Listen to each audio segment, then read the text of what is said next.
A gente está conversando um pouquinho aqui nos nossos encontros, seja pela manhã ou pela noite, sobre alguns personagens da Bíblia e os seus relacionamentos com Deus. Como é que eles se relacionavam com Deus e o que nós podemos aprender através desses relacionamentos deles com Deus, que nós podemos trazer para nossas vidas, a nossa caminhada com Cristo, né? Todos nós estamos numa jornada. Nós estamos numa jornada de sair de algum lugar para chegar a algum lugar. Algumas pessoas estão na sociedade, vivendo aqui, talvez dentro da igreja, procurando achar um lugar. E talvez alguns não sabem para aonde estão, nem para onde estão indo. Estão indo, né? Jesus fala de uma...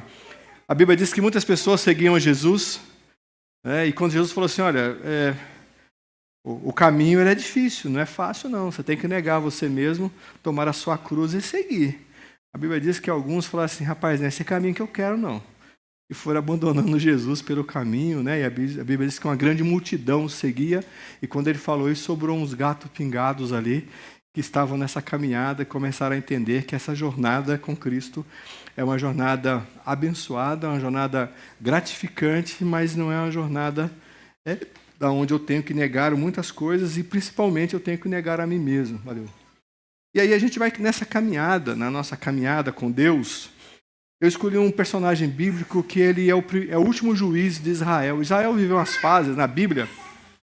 Você conhece um pouquinho da Bíblia, e se você não conhece, eu quero só te dar um entendimento um pouquinho, né? Israel viveu algumas fases na Bíblia, né? Israel viveu uma fase que eles, assim que acabou a era dos profetas na Bíblia, começou uma nova era, que era a era dos juízes. E aí se levantavam juízes e aqueles juízes julgavam aquelas situações ali e tudo mais. E as outras nações que viviam ali junto com o povo de Israel, porque tem algumas coisas interessantes. Assim, parece que quando você está lendo a Bíblia, que fala do povo de Israel, parece que a Bíblia só fala do povo de Israel, né? Parece que só existe ele na Bíblia, não existe outras nações. Não, existiam várias outras nações e todas aquelas outras nações tinham seus reis. E a única nação que não tinha rei era o povo de Israel. Eles eram assistidos por juízes. Então, um juiz aparecia, durante um período, aquele período acabava, e aí o povo de Israel se afastava de Deus, e aí passava um tempo, levantavam, eles clamavam a Deus, aqueles poucos que permaneciam fiéis clamavam a Deus, o povo mandava um juiz, Deus mandava um juiz para aquele povo, e daqui a pouco o povo se alinhava, todo o povo estava servindo a Deus. Daqui a pouco, passava um tempo, o povo tudo se afastava de novo. E aí Deus, então, mandava outro juiz, e assim foi. E Samuel, foi o primeiro juiz, o último juiz de Israel. E depois desse período, vocês vão perceber, naquilo que nós vamos conversar um pouquinho aqui, o povo de Israel ele pede um rei, porque ele queria ser parecido com outra nação. Deus ouve o povo, e aí então Samuel, usado por Deus, Deus escolhe então Saul para coordenar aquele povo. E aí eles passam a ser povos parecidos com todos os povos que eram governados pelos seus reis. E Samuel teve uma vida interessante. Samuel tinha 4 anos de idade. A Bíblia diz que a mãe dele, que era Ana, casada com Eucana, ela queria ter filho. Só que ela não podia ter filho. A Bíblia diz que ela era estéril. E é interessante essa coisa de esterilidade na Bíblia. Você já reparou que vários personagens bíblicos não podem ter filhos? Você tem Raquel, você tinha Sara, né? Você tinha vários personagens na Bíblia e outros que vocês vão ver depois que não podiam ter filhos. E Deus então reverte toda essa situação e dá filhos, né? E Eucana, com Ana, o sonho da Ana era ter um filho, e ela fez uma promessa para Deus, que se ela tivesse um filho, que ela ia consagrar esse filho, e não só consagrar, ela ia entregar esse filho a Deus. E aí Deus concede a ela a graça de ter um filho, esse filho é Samuel, e aí ela pega esse menino, e ela leva ao templo, e entrega para o sacerdote Eli. Desde pequeno, esse menino é criado dentro do templo, ali junto com Eli. Aos 4 anos de idade, a Bíblia diz que Deus falou com Samuel. Mas isso aí, eu não quero entrar nesse tema, porque esse tema é de domingo que vem, à noite. Nós vamos falar sobre a importância da criança no relacionamento com Deus e a funcionalidade, né, da vida espiritual de uma criança dentro de uma família. Nós vamos compartilhar isso domingo que vem à noite aqui na igreja. Eu não quero entrar nessa questão da idade dele. Mas Samuel começou desde pequeno a buscar um relacionamento com Deus e Deus falava com ele. E algumas coisas importantes que eu quero trazer aqui. Primeira coisa que Samuel era, que eu aprendo com Samuel, eu trago para a minha vida, Samuel era obediente a Deus. E talvez para nós, para mim e para você, uma das coisas mais difíceis que tem é obedecer. Porque muitas vezes nós queremos, a Bíblia diz que Deus se agrada de obediência e não de sacrifícios. Muitas vezes nós queremos fazer coisas para Deus como uma forma de agradar a Deus. Nós achamos que a gente está aqui na igreja hoje, aqui na comunidade de fé, orando, levantando a mão, gritando aleluia, glória a Deus, ofertando, seja financeiramente ou a sua vida. A gente acha que essas coisas agradam a Deus e a gente busca fazer essas coisas não para que eu tenha um relacionamento com Deus, mas para que Deus se agrade de mim e ouve minhas orações e ouve o que eu estou falando. E aí, muitos de nós não obedecemos a Deus naquilo que a palavra de Deus diz. Nós obedecemos a Deus naquilo que é conveniente para nós, o nosso relacionamento de troca com Deus. Eu faço, Deus me devolve. Se eu me torno uma pessoa boa, se eu sou uma pessoa que eu trato todo mundo bem, que eu não maltrato ninguém, Deus vai gostar de mim, Ele vai ouvir minha oração e vai derramar sobre mim as suas bênçãos. Nós trabalhamos muitas vezes com troca. E a obediência, muitas vezes, é troca. Não é uma forma de eu agradar a Deus através do meu relacionamento com Ele. E Samuel, ele era uma pessoa que ele era obediente. E a Bíblia diz, lá em 1 Samuel 3, 10 a 13, abra sua Bíblia, liga a luz para a gente aí, para a gente se olhar aqui. Isso, 1 Samuel 10, 3, de 10 a 13. Eu vou ler para você aqui, tá? Diz assim, ó. De 10 a 13 diz assim, cadê? O Senhor voltou a chamá-lo como nas outras vezes. Samuel, Samuel, disse, fala, pois o teu servo ouve. E o Senhor diz assim, olha, eu vou realizar em Israel algo que fará tinir os ouvidos de todos os que ficarem sabendo. Nessa ocasião executarei contra ele tudo o que falei contra a sua família, do começo ao fim, pois eu lhe disse que julgaria sua família para sempre por causa do pecado dos seus filhos, do qual ele tinha consciência. Seus filhos se fizeram desprezíveis e ele não os puniu. Deus acorda Samuel numa madrugada, ele com 4 anos de idade, e Deus fala assim, Samuel, eu vou revelar a você algo especificamente que eu vou fazer com o sacerdote, o qual eu entreguei a você.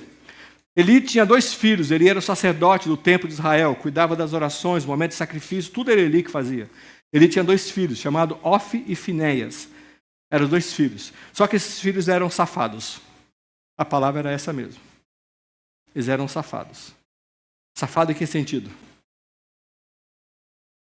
A oferta chegava diante de Deus, sacrificava o animal, ele pegava a oferta e levava para a casa dele. A oferta não era para o sacerdote, era para o sacerdote. Mas ele pegava e levava para a casa dele.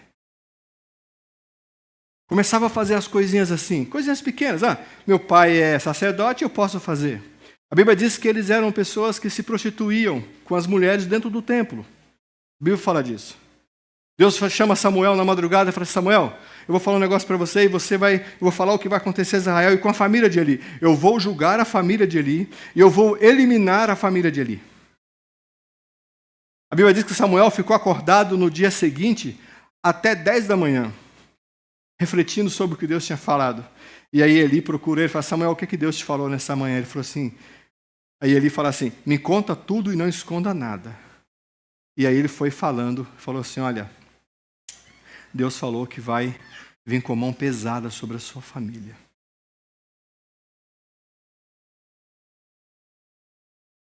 Muitas vezes Deus pode dar alguma coisa para a gente falar e a gente não quer falar, né? Às vezes a gente só gosta de ouvir coisas boas vindas de Deus. Mas às vezes Deus quer corrigir algumas coisas em nós. A Bíblia diz que os filhos de Eli foram para a guerra. Na guerra eles morreram. Numa guerra a qual Samuel liderou o povo para a batalha. E o Israel venceu essa batalha. E aí, os filhos de Eli morreram na frente da batalha. E quando Eli sabe que os filhos morrem, a Bíblia diz que ele caiu de onde eles estavam, quebrou o pescoço e morreu. E acabou aquele momento na vida. Irmãos, às vezes a gente precisa ser usado, Deus quer usar eu e você para dar notícias que não são agradáveis. Às vezes Deus está chamando eu e você para confrontar pecados. Muitas vezes a palavra de Deus vai sobre a nossa vida para confrontar pecado. A gente não gosta de ser confrontado. A gente não gosta de ser alertado. Está errado isso aqui, cara. Você precisa acertar isso na sua vida. A gente acha que a vida com Deus é uma vida onde assim nada muda em nós. Irmãos, uma das coisas que eu tenho aprendido na teologia bíblica é que Deus, Ele odeia o pecado. Ele odeia. Quando Deus, na história do povo de Israel, no Antigo Testamento, Deus chega o povo de Israel e fala assim, vocês vão entrar, Moisés fala isso lá em Deuteronômio capítulo 29, se eu não me engano. Deus fala assim, vocês vão entrar na terra prometida, lá tem as nações, tem os amorreus, os hititas, os jebuseus, todos aqueles povos lá, só que vocês vão entrar lá e não vai ter mais ninguém naquele lugar, porque eu vou eliminar aquele povo, porque aquele povo adora outros deuses. Deus abomina o pecado. Deus não aceita o pecado. E Samuel, ele é alertado, ele fala assim, vai lá e fala isso. Muitas vezes você vai vir aqui na comunidade de fé esperando uma palavra para você, aonde essa palavra vai, não, que eu quero sair de lá assim meio voando assim, né, tipo, né? E aí você chega aqui, você é confrontado com a palavra. Fala assim, nossa, pastor hoje estava nervoso. Pastor hoje estava, né? Estava na giraia hoje. Né? Não. Porque Deus quer confrontar a nossa vida com a palavra dele. Mas a nossa sociedade, ela carece imensamente de um povo evangélico de verdade. Essa eleição foi uma das maiores vergonhas que eu vi nessa eleição. Um monte de gente dizendo que é crente para enganar a gente, achando que a gente é trouxa. Aleluia, eu sou da família, eu sou de Deus. Mentira. Muitas vezes a gente vai atrás de um monte de coisa, um monte de ensinamento errado, porque a gente não conhece a palavra, ser obediente. Sabe por que muitas vezes nós não obedecemos, nós vamos atrás de um monte de coisa buscando a Deus, para tentar nos preencher? Porque a gente não conhece a vida de Jesus. A gente não conhece a palavra porque a gente não lê. A gente não busca o conhecimento através da palavra. E vai atrás. Paulo fala que são ventos de doutrina. Opa, tem um mover ali, eu vou atrás do mover. Tem um outro mover ali, a gente vai atrás. E Deus só quer de nós, sabe o quê? Obediência à palavra, à Bíblia. Outro ensinamento que eu aprendo com Samuel, Samuel servia a Deus de forma simples. Ele é simples. Sabe o que Samuel fazia? Samuel servia no templo. Sabe o que é servir no templo? Faxina. Samuel faxinava o templo. Ia nos banheiros, limpava os banheiros. Tudo aquilo que um monte de gente não quer fazer. Eu não fui vocacionado para isso, eu sou pastor, meu amigo. Eu sou da música da igreja, eu não sou vocacionado para fazer. Eu faço só aquilo que Deus me chamou para fazer. Samuel entendeu que servir a Deus não é fazer o que ele queria, é fazer aquilo que necessita dentro do contexto do local. A gente vive no contexto de comunidade de fé e é engraçado porque assim, parece que existe um grau assim de superioridade dentro dos né, tipo assim, não, isso aqui não, eu faço só isso aqui não é minha parte. E aí você começa a ver assim que no grande mover as pessoas fazem aquilo que elas querem. Cada um faz o que quer. Não aquilo que Deus está vendo que precisa ser feito. Aqui na igreja tinha uma coisa que era interessante, hoje não precisa mais. Que às vezes eu estava sentado aqui na igreja, alguém chegava e falava assim, pastor, acabou a água. Eu vou lá pegar o galão, estou aqui, vou pregar agora. Não dá para pegar o galão de água. Um monte de homens fortes, saudáveis aqui na igreja. Aí colocamos um bebedouro de água, não precisa mais carregar água. Ó, a luz da igreja acabou. Né? Vai, pega a lâmpada lá, troca a lâmpada, faz. Samuel servia no templo ali, fazia as coisas. Vamos, negócio aqui, ele fazia ali, simples. Irmãos, Deus não quer que Deus não chamou todos nós para tocar na música. Deus chamou de fazer coisas simples dentro da comunidade de fé. Simplicidade. Eu vou dizer uma coisa para você. A gente complica esse negócio chamado evangelho. O evangelho é simples. A prática do evangelho é mais simples ainda. A gente complica. Samuel, desde 4 anos de idade, Samuel já mais não é uma criança de 4 anos de idade. Ele já vinha aqui, ó, Samuel, pega aquilo ali. Samuel ia lá, pegava, fazia as coisas. Simplicidade. Simples. A Bíblia diz que o que a mão direita faz, a esquerda não precisa saber. Não precisa fazer alardes. Simplicidade. Samuel servia no templo. Outra coisa que ele fazia, além de servir no templo, Samuel, ele servia no templo e ele ajudava naquilo que ele mandava. E aí, para mim, tem uma coisa interessante na vida de Samuel: obedecer à liderança. Ah, irmão, como isso é falta? Como a gente falta isso dentro de uma empresa ou dentro de uma comunidade de fé? Como as lideranças são, tratadas de vários modelos que a gente vê por aí, né? É triste isso. É triste a gente ver assim as lideranças. Eu fui criado dentro de um contexto, alguns aqui também, onde ser pastor era autoridade na igreja. Eu lembro disso. Autoridade não é mandar.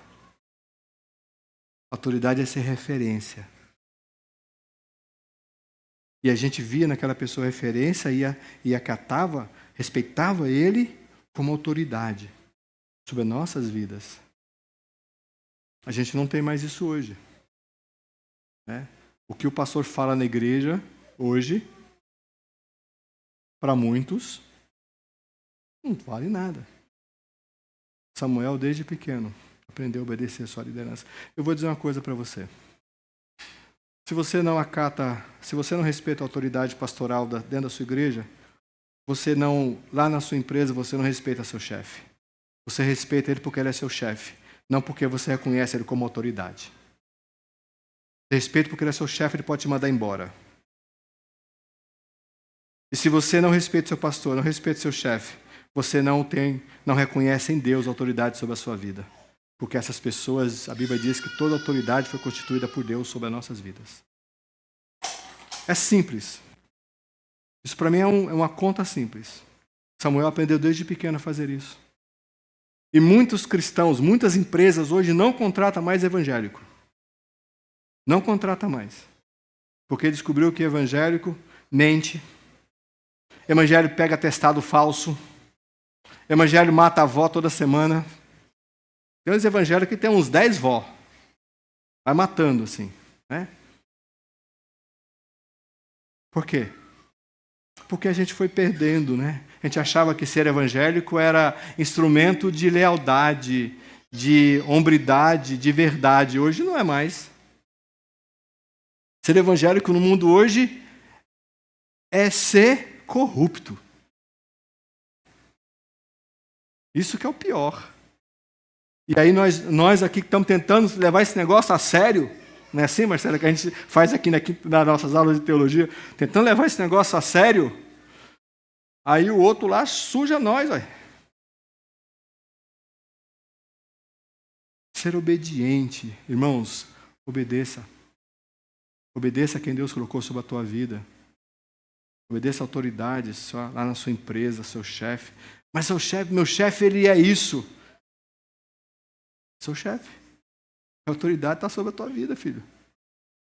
A autoridade está na sua igreja, na sua comunidade de fé, se é aqui ou em outro lugar. Obedeça às suas lideranças, obedeça ao pastor. Obedeça não é assim, quando ele fala... Não, espiritualmente. A liderança espiritual ela é muito mais forte do que uma liderança impositiva. Não existe liderança impositiva, é liderança espiritual. Deus constituiu. Estou abaixo, eu entendo. Samuel ele era assim. Com 4 anos ele aprendeu. E você vai perceber que Samuel tinha uma outra coisa, que dentro dessa respeitar a liderança, ele era submisso a Deus. Samuel, quando o povo de Israel pediu um rei, Samuel foi contra. Quando você lê a história de 1ª e 2ª Samuel, Samuel foi totalmente contra. Mas Deus falou. O que ele faz? Ele vai atrás. Ele vai obedecer, porque ele era submisso. Deus está aqui, eu estou aqui. Submissão. E dentro desse eu estou aqui e Deus está aqui, no sentido de autoridade, nesse meio aqui, tem algumas autoridades constituídas por Deus sobre nossas vidas. Também, e que eu preciso aprender a obedecer. Samuel, ele era assim. Samuel achou um absurdo o povo pedir, mas ele fez o quê? Foi lá, escolheu Saul, abençoou a vida de Saul. Saul fez um monte de coisa errada. Deus voltou e falou assim: Samuel, Saul pecou e eu neguei ele. Agora quero que você escolha uma outra pessoa. Eu escolhi a outra pessoa. Eu escolhi um dos filhos de Jessé. Samuel vai lá e vai escolher um outro para suceder. Submissão. Ser submisso a Deus é fazer às vezes aquilo que eu não quero, mas aquilo que Deus quer que eu faça. Isso é ser submisso a Deus, e Samuel nos ensina sobre isso. E por último, Samuel aprendeu uma coisa muito interessante. Samuel aprendeu a não julgar pessoas. E eu quero trazer essa lição para a gente. Dentro do ensinamento de Aristóteles, tem uma coisa muito interessante que Aristóteles ensina para a gente, que é da filosofia aristotélica, né? Que é a imagem e o conceito. O que nós fazemos? Todo o nosso julgamento, na maioria das vezes, é pela imagem. Eu olho para uma pessoa, o jeito daquela pessoa ser, de falar, o jeito da pessoa se vestir, eu faço, pela imagem, eu faço um conceito. É assim que nós somos. E já aconteceu com você, eu tenho certeza, assim, você fez esse julgamento, olhou para aquela pessoa, viu como é que ela está, por exemplo, você está olhando para mim. Você que não me conhece, ou que me conhece, talvez, não, que não me conhece. Você está olhando para mim. O meu jeito de me vestir, de falar, de expressar, de algumas coisas, você já fez um conceito sobre mim. Só que você não me conhece. E aí, quando você me conhece, aí você forma o seu conceito. O conceito é feito não pela imagem. O conceito é feito pelo conhecimento da pessoa. Certo? E como é que é o nosso julgamento? Quando Samuel chegou na casa de Jessé, ele tinha vários filhos. Ele tinha filho fortão, marombado, de academia, daqueles fortes, assim, bem, né, altos. E a Bíblia diz que as famílias de Saul eram claros, de olhos claros, olhos verdes. Brincadeira, não era, mas eram homens bonitos. E aí Samuel olha e fala assim: é um desse, porque Deus, quando ele escolhe o melhor. Aí Deus olha para Samuel e fala assim: Samuel, não se atente pelas aparências. E aí lá tinha um mirradinho, um menorzinho lá, filho mais novo de Jessé, que não estava em casa, na academia, estava no campo cuidando de ovelhas. E aí Deus fala assim a ele. Eu fico imaginando assim, a minha visão de Samuel olhando e falando assim: é aquilo ali mesmo? Só tem certeza que é aquilo ali? Esse daqui é o cara, meu. Esse é o ideal. É o padrão de crente, é os fortão assim. Os pequititina não. Rei ainda, que vai comandar uma nação, um grande povo, o povo escolhido de Deus. É ele mesmo. Aí ele pega. E muitas vezes nós somos assim. Nós somos preconceituosos. Ontem foi uma coisa interessante. A gente estava fazendo um trabalho aqui na igreja. A gente estava lavando o muro aqui, porque a gente vai pintar. A gente estava com a VAP ali, né? Aí parou um carro aqui e falou assim: você sabe que com a VAP dá para você desenhar, né? Um cara com um garotinho e tal. Parou ali. Aí eu falei assim: é mesmo? Ele falou: tal. Aí está limpando aqui, pá. Aí ele falou assim: Oh, aqui é a Igreja Batista? Eu falei a Igreja Batista. Cara, eu gosto demais da Igreja Batista. Eu gosto muito, assim, eu tenho um respeito imenso pelos batistas. Muito imenso pelos batistas. Porque eu convivi um pouco no meio batista. Com algumas pessoas batistas. Eu falei, que legal, cara, bacana, tal, né? Ele falou assim, hoje eu sou da Umbanda. Eu sou ubandista. Né? E uma das coisas assim que mais me entristece é o preconceito que as pessoas me julgam. Só porque a minha religião é diferente da deles. Aí ele falou de algumas igrejas que já viveram essas questões, que eu não quero entrar em detalhes. Mas é por quê? Por causa da imagem. A gente acha que toda pessoa que não professa a mesma fé em Cristo como nós professamos, ele não é bom caráter. Ele não é uma pessoa legal. Ele é um péssimo pai, péssimo patrão. A gente criou uma linha de julgamento às pessoas. Pela imagem. Nós achamos, nós evangélicos temos alguns defeitos muito sérios que a gente precisa rever. Nós achamos que nós temos o poder da palavra da salvação. Nós achamos que a salvação só vem através dos evangélicos. Nós achamos isso, nós somos prepotentes. Nós julgamos os outros. Nós julgamos os outros. Nós somos preconceituosos. Qualquer outra religião que não é aquela que nós seguimos, nós achamos que não é legal. Eu estava falando com esse rapaz. Eu falei, o filho dele abraçando ele, todo carinhoso com o filho. Ele só serve um Deus diferente do meu. Percebe? Às vezes a gente não julga pelo tamanho das pessoas, a gente julga pelo que a pessoa faz. Aquilo que Deus chamou eu para você fazer é viver o Evangelho. Viver o Evangelho de Cristo. Irmãos, em que momento de Jesus ele teve preconceito? Em que momento de Jesus ele analisou as pessoas pela imagem? Só contra os religiosos da época. Não contra as outras pessoas. O que Deus está trazendo para mim e para você hoje é da gente começar a olhar através da vida de Samuel e ser pessoas que sejamos submissos a Deus, que tenhamos uma identidade parecida com a de Deus, com Jesus. Quando eu olho para Jesus assim, e eu estou fazendo essa comparação porque eu estou fazendo um negócio, eu já falei para vocês, né, que eu estou escrevendo um negócio aí, e eu estou analisando muito a vida de Jesus. E quando eu olho para Jesus e olho para a igreja evangélica de hoje, é tão estranho. É uma igreja, parece que sem imagem refletida de Cristo, assim. O modelo de igreja que a gente tem hoje, eu não sei se é reflexo da imagem de Cristo hoje. Eu não estou com dificuldade de ver isso. Deus chamou eu e para você para ser sal e luz dessa terra. Para a gente brilhar no meio